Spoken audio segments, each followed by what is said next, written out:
Get your dirty boots off my showroom floor. The salesman shoves the black farmer, sending him stumbling into a glass display case of model jets. James Wilkins steadies himself, dust from his work clothes marking the immaculate white floor of Sterling Aviation. His calloused hands grip the edge of a counter as laughter erupts from the staff. Trevor Barnes, the lead salesman, stands with arms crossed, a smirk spreading across his face. "The farm equipment auction is across town," Trevor announces loudly. "This is where people with real money shop."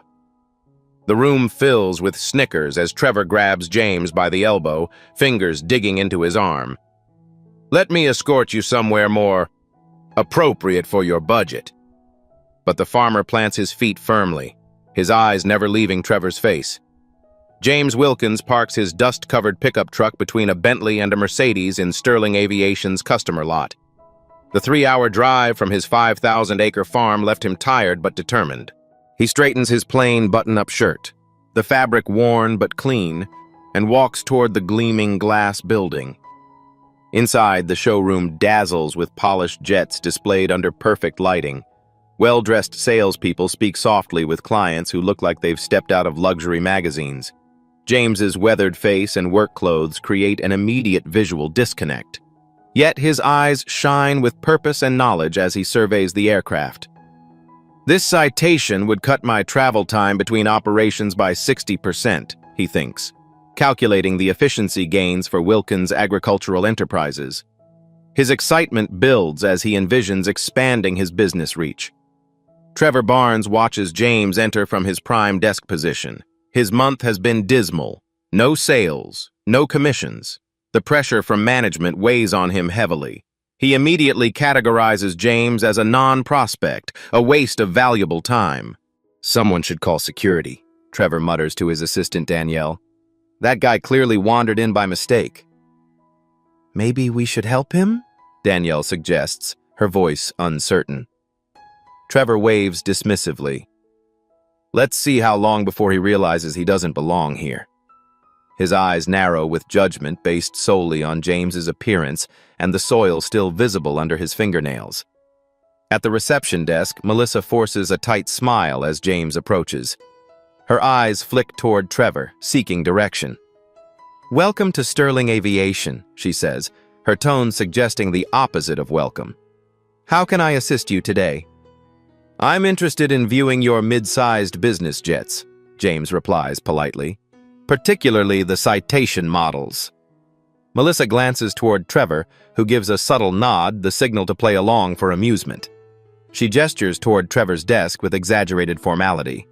"Mr. Barnes will be happy to assist with our aircraft collection," she announces, her voice carrying across the showroom. "He specializes in our most ambitious clients."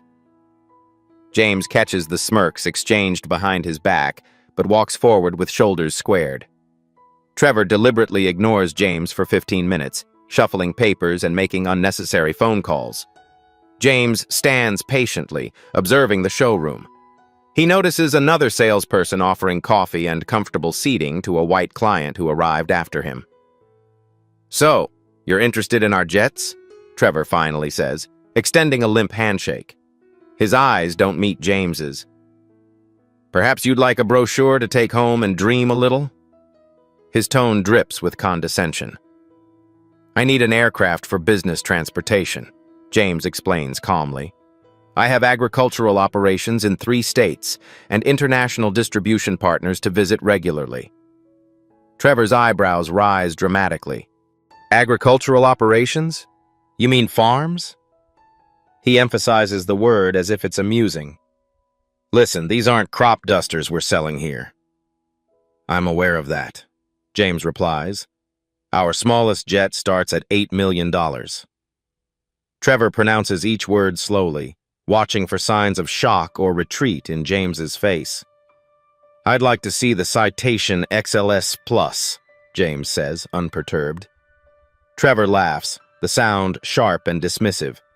"That's a $12 million aircraft. Perhaps we should start with something more attainable." He pulls out helicopter rental brochures instead of jet information. From his vantage point, Trevor calculates his next move. He's never had a black farmer as a client impossible, he thinks. This man can't possibly afford even the most basic aircraft.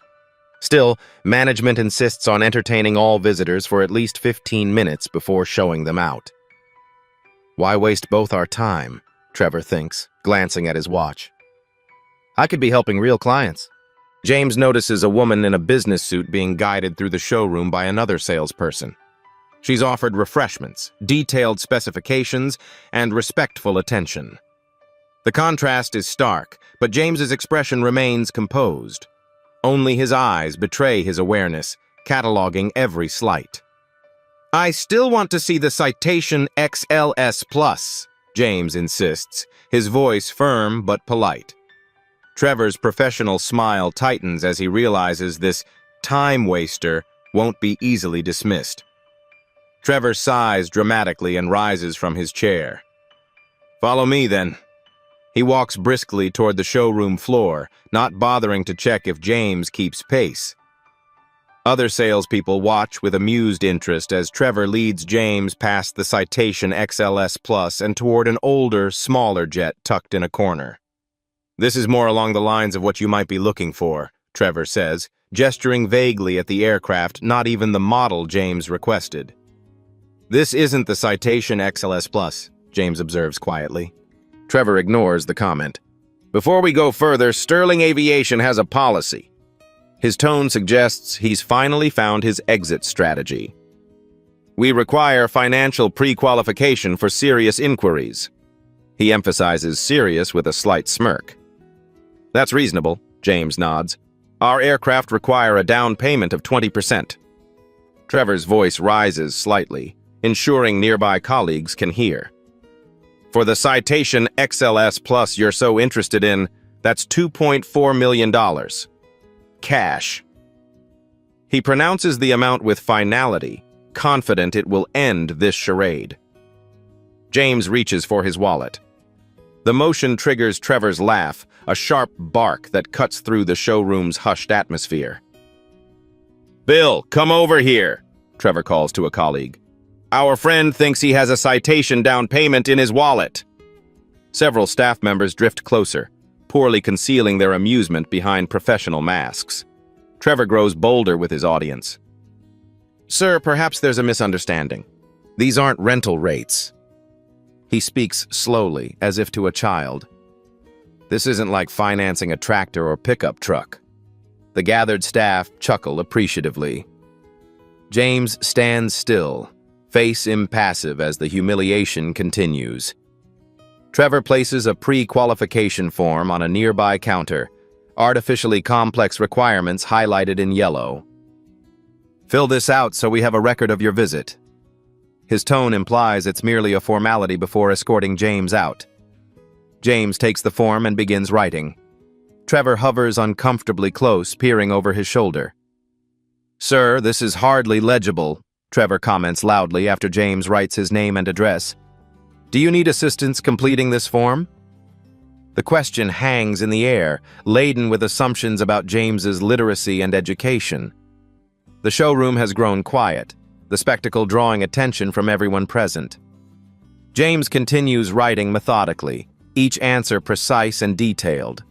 His exterior remains calm, but internally resolve hardens like steel. He's experienced discrimination before, but never expected it when prepared to spend millions. He completes the form despite the mockery and extends it to Trevor without comment. As Trevor glances down at the completed form, his smirk freezes in place. I need to use your restroom, James states, his voice level despite the public humiliation he's just endured. Trevor points toward a hallway. Through there. Don't touch anything unnecessary. He chuckles at his own joke while flipping through James's form, expecting to find fabricated information.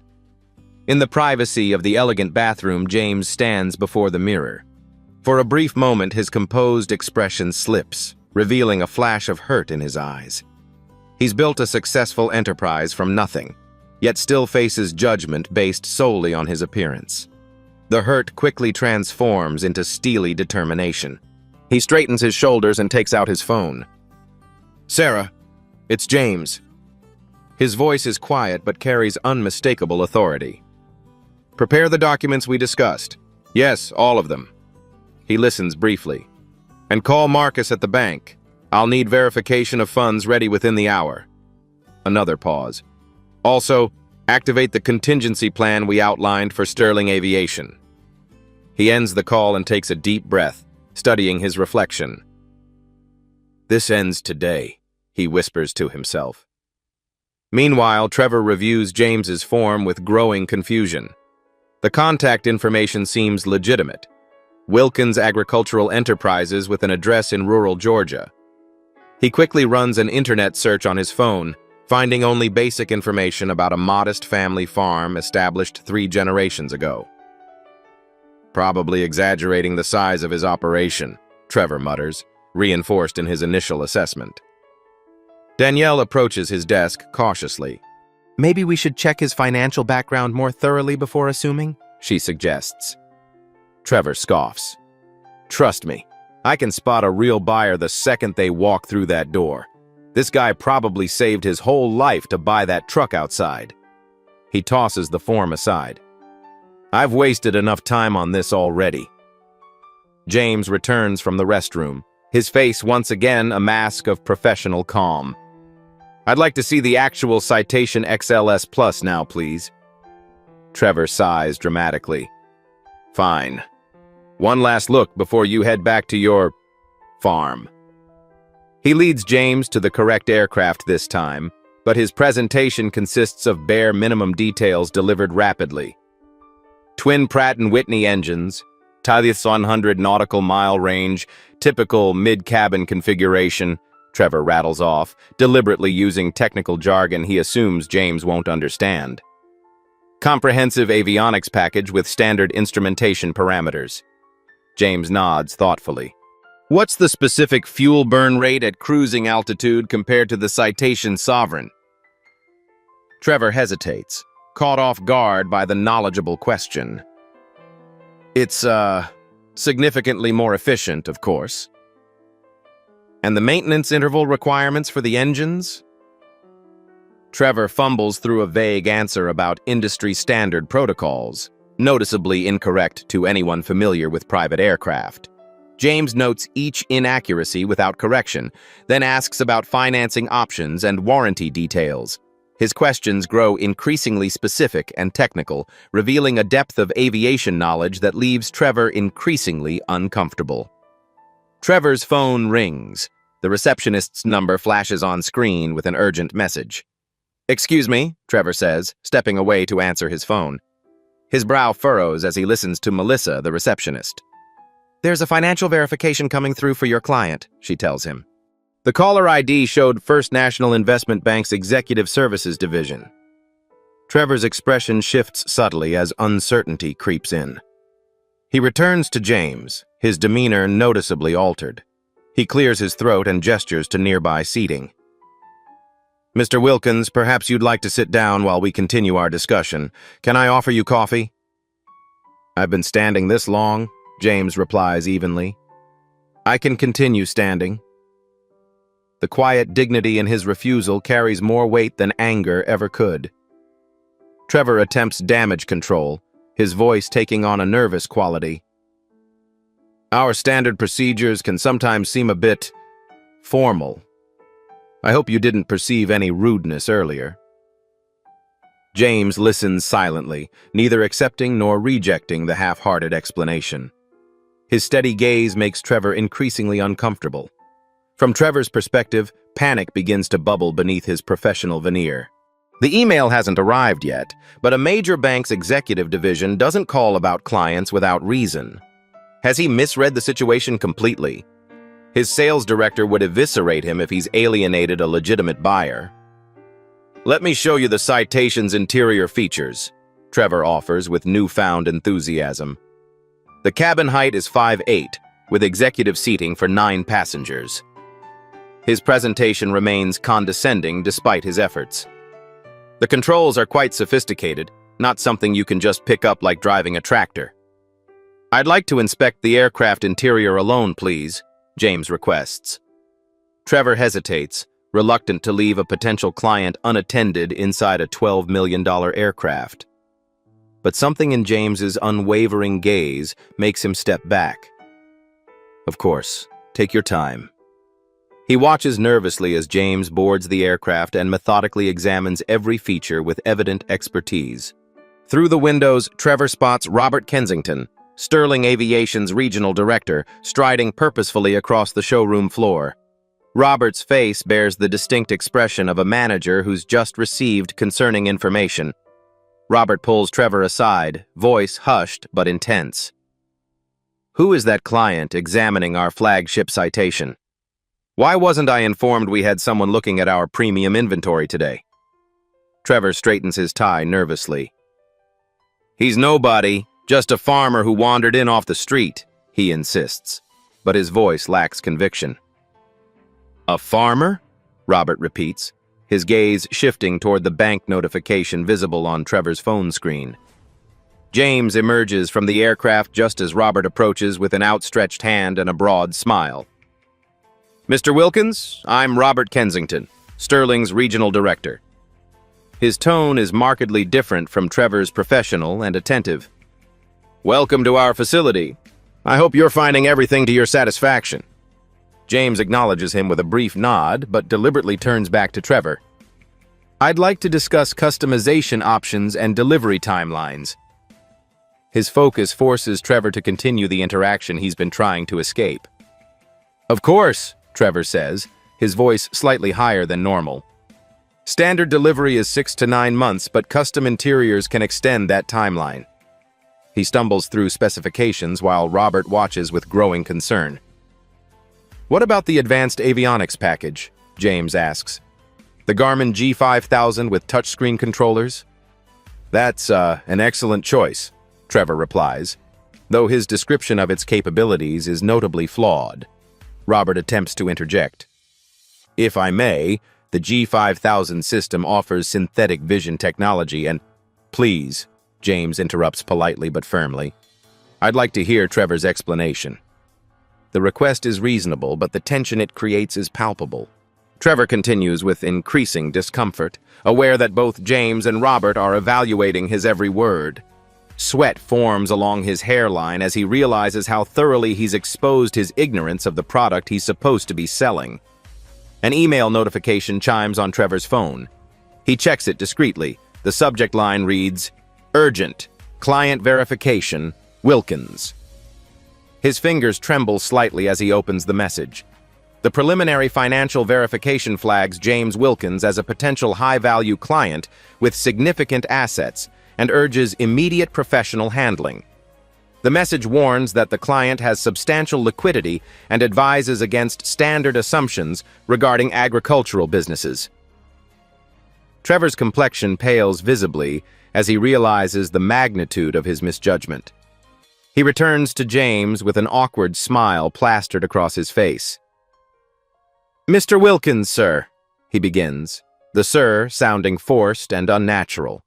"Perhaps we should continue this conversation in our private conference room? We offer refreshments and greater comfort for our serious clients." "We've been doing fine right here in front of everyone," James replies calmly. His gaze sweeps the showroom where other staff members have been watching the interaction unfold. "I prefer transparency in my business dealings." Trevor's collar feels suddenly tight as he recognizes the implicit message James wants witnesses to whatever happens next. The power dynamic has shifted dramatically, though James's demeanor hasn't changed at all. The showroom doors swing open as a professionally dressed woman enters, carrying a leather portfolio emblazoned with a bank's gold emblem. The woman strides confidently across the showroom floor. Her tailored suit and purposeful walk draw all eyes in the room. She approaches James directly, offering a respectful nod. "Mr. Wilkins, I have the documentation you requested," she says, handing him the leather portfolio. "I'm Sarah Jenkins, your financial advisor." She doesn't acknowledge Trevor or Robert, her professional attention focused solely on her client. Trevor watches this exchange with mounting alarm.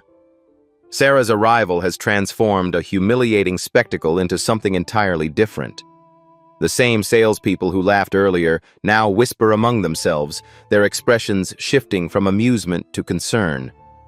James reviews the documents methodically, flipping through pages of financial statements and verification forms. His movements are unhurried, deliberate. "Everything seems in order," he confirms finally, looking up at Trevor. "I believe you needed verification of funds?"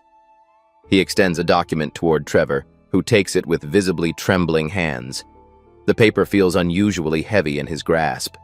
Through Trevor's eyes, we see the bank verification official letterhead, multiple signatures, and most importantly, a liquid asset confirmation for $50 million. The numbers swim before his vision as cold realization washes over him.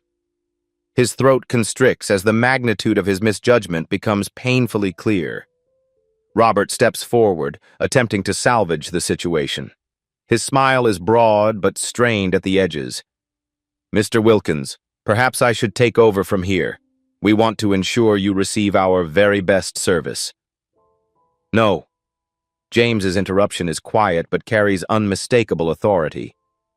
"Trevor and I started this transaction. Trevor will finish it." His tone leaves no room for argument.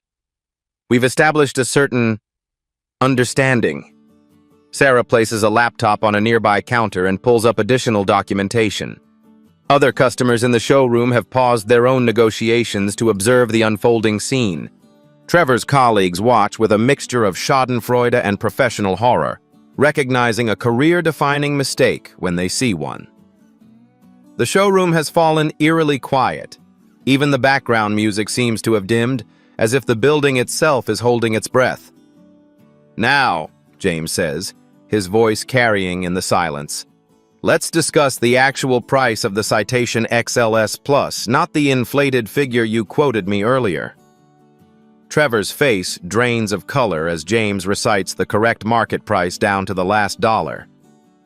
"Wilkins Agricultural Enterprises isn't just a farm," Sarah explains, opening her laptop to display a professional presentation.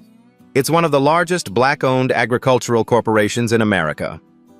The screen shows aerial images of vast, meticulously managed farmland stretching across 3 states. Modern harvesting equipment moves across fields like ships on a green ocean. Processing facilities and distribution centers appear in a slideshow of corporate efficiency. "Mr. Wilkins manages over 50,000 acres and employs hundreds of people," Sarah continues. "His organic produce supplies 5 major national chains, and his specialty food line generates annual revenues exceeding $70 million.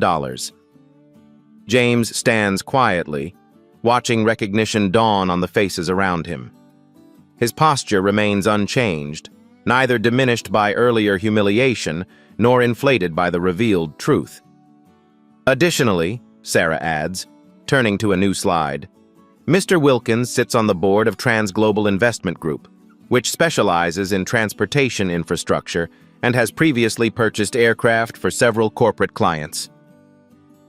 Trevor's mind races through flashbacks of his most egregious moments, the dismissive greeting, the public mockery, the deliberate misquotation of prices. Each memory now burns with fresh humiliation, but directed at himself rather than his client. "I need the jet to travel between operations efficiently," James explains calmly, "and to meet with international distributors interested in our sustainable farming methods. Time is my most valuable commodity." Robert Kensington launches into damage control mode, his words tumbling over each other. "Mr. Wilkins, please accept our most sincere apologies for any misunderstanding. Sterling Aviation values all our clients equally, and we'd be honored to offer you our premium service package at no additional cost." James acknowledges him with professional courtesy, but maintains his focus on Trevor, who stands frozen like a deer in headlights. "I came here expecting to be treated like any other client looking to spend $12 million, James states. "Instead, I was judged by my appearance and occupation." His words carry no anger, only the weight of irrefutable truth. From across the showroom, Danielle discreetly records the interaction on her phone. Her expression reveals both vindication and distress at what she's witnessed throughout the day. James turns to Sarah, who hands him another folder. I've been documenting discriminatory practices in high-end sales environments for a feature in Business Insider, he announces. It's not entirely true, but James watches Trevor's reaction carefully. The salesman's face drains of what little color remained. Sarah opens another folder containing printed emails and testimonials. This appears to be a pattern, not an isolated incident, she says, spreading documents showing similar complaints about Sterling Aviation's locations nationwide. We've collected these through industry contacts and consumer advocacy groups. Robert interjects with increasing desperation, his corporate training failing him in this unprecedented situation. Mr. Wilkins, we'd like to offer a substantial discount on your purchase, 20% off the listed price, plus complimentary upgrades to the interior. James listens impassively before responding. My interest isn't in special treatment now that you know who I am, he says, each word measured and precise. It's in equal treatment regardless of who you think I might be. The distinction lands heavily in the silent showroom. Several customers who had been pretending not to listen now openly watch the confrontation. One couple whispers together, then quietly gathers their things and heads for the exit. I'll still purchase an aircraft today, James announces, his decision sending visible relief through Robert's tense shoulders. Then he adds, but first, there are some conditions we need to discuss. Trevor sways slightly on his feet as he realizes this is no longer about a sale, but about his entire career. Perhaps we should continue this in the conference room, Robert suggests, gesturing toward a glass-walled space at the rear of the showroom. James nods his agreement. That would be appropriate. The four of them, James, Sarah, Robert, and a visibly shaken Trevor, move to the conference room. The glass walls ensure they remain visible to the showroom, though their conversation becomes private. James takes a seat at the head of the table, a position that would normally be occupied by the company representative. My conditions are straightforward, James begins once they're seated. First, a formal investigation into discriminatory practices at Sterling Aviation, conducted by an independent third party. Robert opens his mouth to object, but James continues uninterrupted. Second, mandatory anti-bias training for all staff, developed and led by diversity professionals. He glances meaningfully at Trevor. And third, a public acknowledgement from Mr. Barnes regarding his behavior today. Trevor's face contorts. You can't seriously expect... I'll need to consult with our corporate headquarters, Robert interrupts, pulling out his phone. He steps into a corner of the conference room, his back to the others as he makes the call. Through Robert's perspective, we witness his internal panic. His voice remains professional, but his free hand grips the back of a chair until his knuckles whiten. Yes, sir. A potential discrimination lawsuit, high net worth client, multiple witnesses. He winces at the response from the other end. Yes, sir. They're sending legal immediately. Meanwhile, Danielle approaches Sarah outside the conference room, clutching her phone nervously. I have a recording, she says quietly, of today and other incidents. She glances toward Trevor. He's done this before, many times. Sarah thanks her with a gentle touch on the arm. That's brave of you. Would you be willing to share that with Mr. Wilkins' attorney? Inside the conference room, James receives a call. Put him on speaker, he tells Sarah, who sets up the phone in the center of the table. This is Lawrence Okafor, Mr. Wilkins' attorney, a deep voice announces. I understand there's been an incident at Sterling Aviation today. Robert returns to the table, his complexion ashen. Our corporate team and legal counsel are on their way. They've asked that we pause any further discussion until they arrive. That's acceptable, the attorney responds. However, I should note that Mr. Wilkins has no interest in protracted litigation. His concern is with systemic issues that allowed today's events to occur. We appreciate that, Robert says quickly.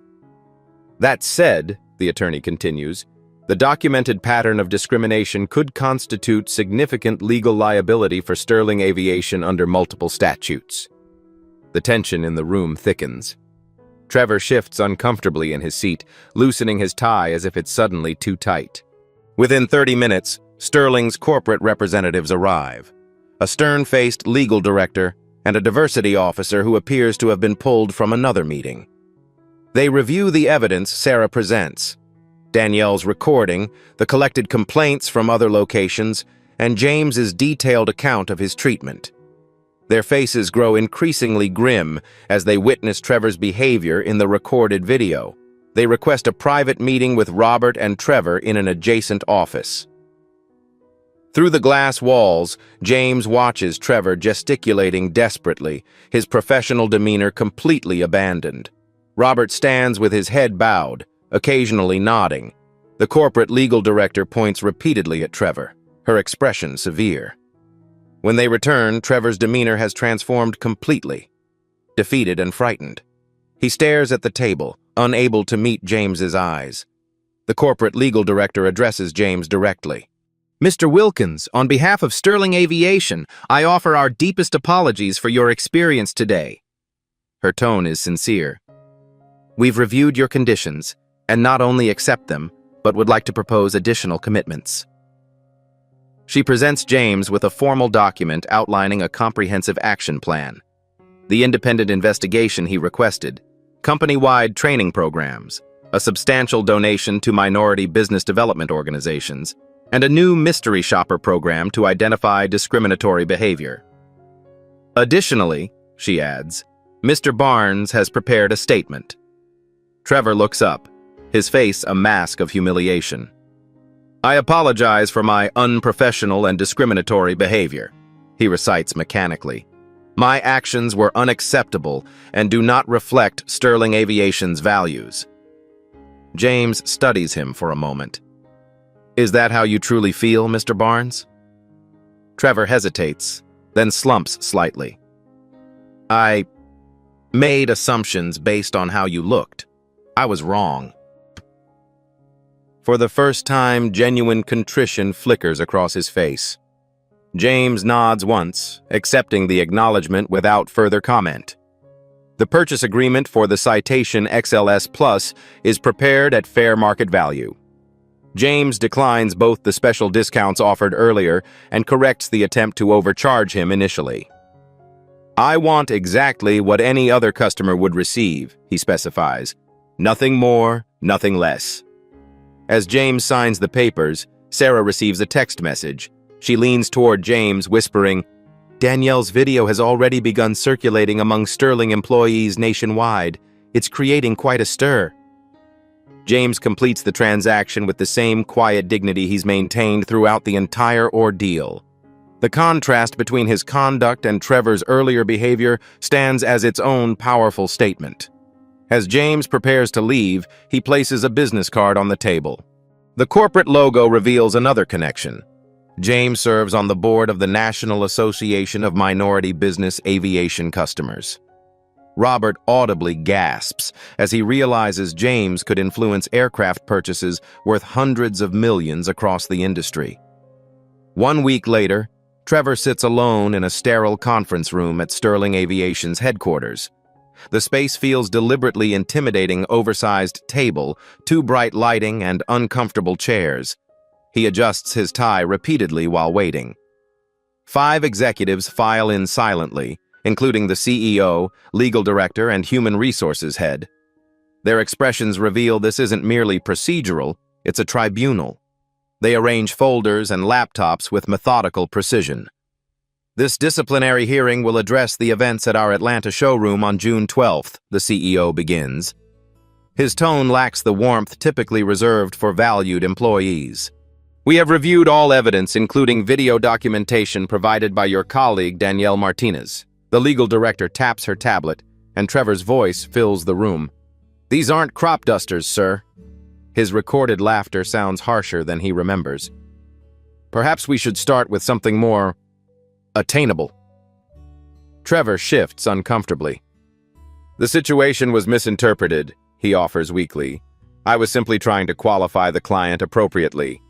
The HR director raises an eyebrow. By suggesting he'd wandered into the wrong building? By mocking his occupation in front of other customers? My sales record speaks for itself, Trevor counters defensively. 15 years of top performance. Highest commissions in the company for 8 consecutive quarters. Yes, the CEO agrees coldly. Your sales record prompted us to conduct an internal audit. The legal director slides a folder across the table. This analysis shows a clear pattern of offering preferential terms to certain clients while overcharging others. She pauses deliberately, often along racial lines. From Trevor's perspective, we see his carefully constructed world crumbling. The strategy he's employed for years, cultivating wealthy white clients while dismissing others, is laid bare in clinical charts and data points. His reputation for sales excellence now appears built on discrimination rather than skill. We've received 17 additional reports since the incident went public internally, the HR director adds, from both colleagues and clients who witnessed similar behavior. Trevor stares at the table, unable to formulate a defense as each new accusation lands like a physical blow.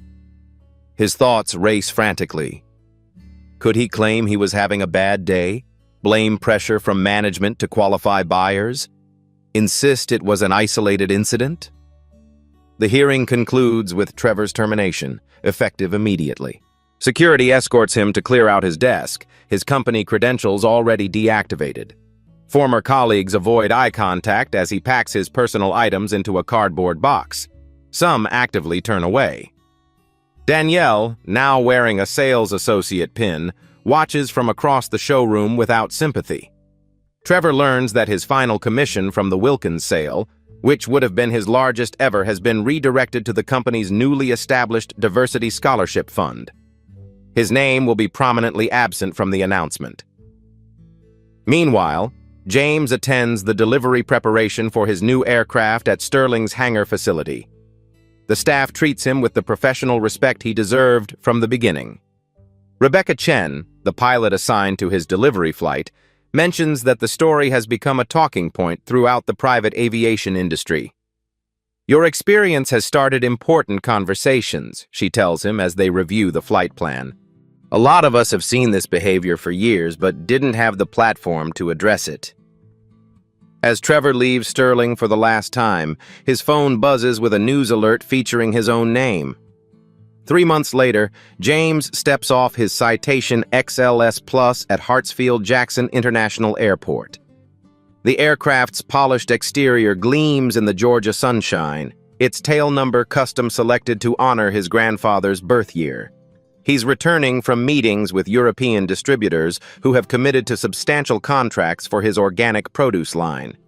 In the terminal, he notices a trade magazine on a newsstand. Aviation Today features his story prominently. The headline reads, "How One Customer Changed an Industry's Approach to Inclusion." The journalist who wrote the piece, Catherine Winters, approaches him for follow-up comments. Your experience has prompted several luxury retailers and high-end service providers to review their sales practices, she explains, recording device in hand. Would you say that was your intention? James considers the question carefully. My intention was to purchase an aircraft, he responds with characteristic directness. The ripple effects weren't planned, but they were perhaps necessary. Sterling Aviation has implemented comprehensive bias training for all customer-facing employees. Their mystery shopper program now includes diverse evaluators who assess staff behavior toward different demographic groups. Robert Kensington was reassigned to a smaller regional office, not fired, but clearly demoted. The new CEO of Sterling, Gabriela Santos, reaches out to James regularly, seeking his input on their diversity initiatives. He consistently declines the consultant role but recommends qualified professionals instead, including Dr. Ayanna Johnson, a respected expert in corporate inclusion strategies. This wasn't about me, James explains to the journalist. I had the resources to command respect eventually. Many don't. and their experiences go unchallenged and unchanged. The Business Insider article, which James actually did help develop after the incident, creates further industry waves. Titled, "The High Cost of Bias: How Discrimination Impacts Luxury Markets," it details how unconscious bias costs companies millions in lost sales and damaged reputations. The piece features anonymous accounts from wealthy individuals of color who routinely face similar treatment. Several industry groups develop new training protocols in response, acknowledging that outdated assumptions about who constitutes a qualified buyer harm both customers and businesses. The National Business Aviation Association adds a diversity component to their certification program for sales professionals. Trevor, meanwhile, struggles to rebuild his career. 3 aviation companies reject his applications after simple internet searches reveal his history. His attempt to position himself as the victim in a retaliatory blog post backfires spectacularly when Danielle and other former colleagues publicly challenge his account with additional evidence of past misconduct. Unable to secure similar employment, Trevor files for bankruptcy protection after 6 months of unemployment deplete his savings. The lavish lifestyle he once flaunted, funded by commissions earned through preferential treatment, collapses like a house of cards. At an industry conference in Dallas, James is approached by the CEO of Sterling's largest competitor with an unexpected proposition. 1 year later, James's Citation XLS Plus touches down smoothly at the same airport where Sterling Aviation's showroom is located. The aircraft's interior, practical rather than ostentatious, reflects its owner's priorities, comfort balanced with functionality. He's returning from a successful presentation at an agricultural technology conference in Europe, where his innovative, sustainable farming methods earned international recognition. The competitor who approached James at the Dallas conference, Maxwell Aviation, has implemented an industry-leading inclusivity program with his guidance.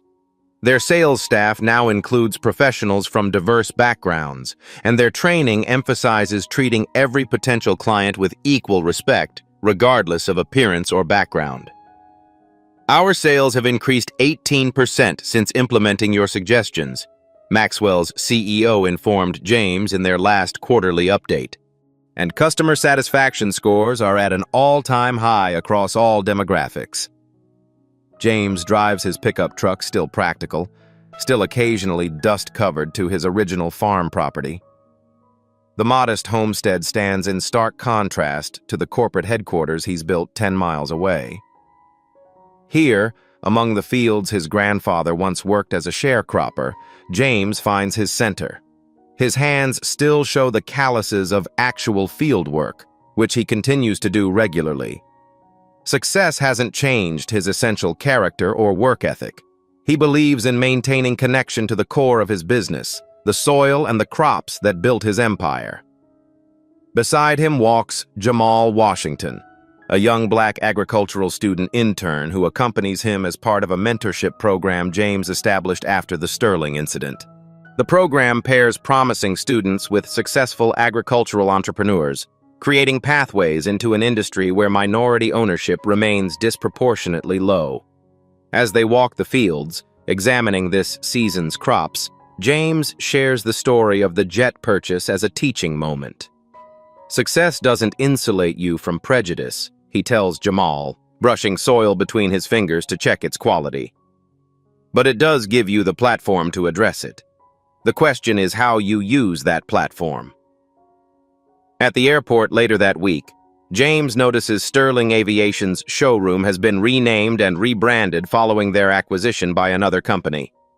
The discrimination scandal had affected their business more profoundly than anyone anticipated, creating an opening for competitors who embraced inclusive practices.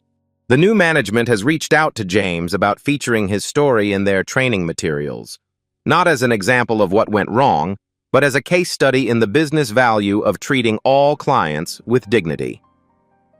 In the final scene, James boards his jet with his team of diverse professionals. His chief operations officer, financial director, and agricultural scientists represent a range of backgrounds and experiences. The pilot, a young woman of color hired through a program developed after the Sterling incident, welcomes him aboard with professional respect. As the jet takes off, James gazes at the landscape below, a patchwork of farms and developments spreading to the horizon. He reflects on how a moment of humiliation transformed into an opportunity for meaningful change, not just for him, but for an entire industry. James's story continues to inspire others facing similar discrimination. His quiet dignity becomes a case study in effective responses to bias, proving that success is the most powerful statement.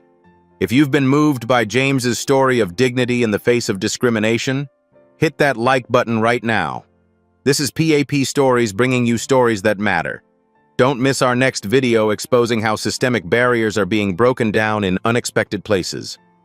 Subscribe to the channel and hit the notification bell so you never miss a moment of Black excellence and empowerment.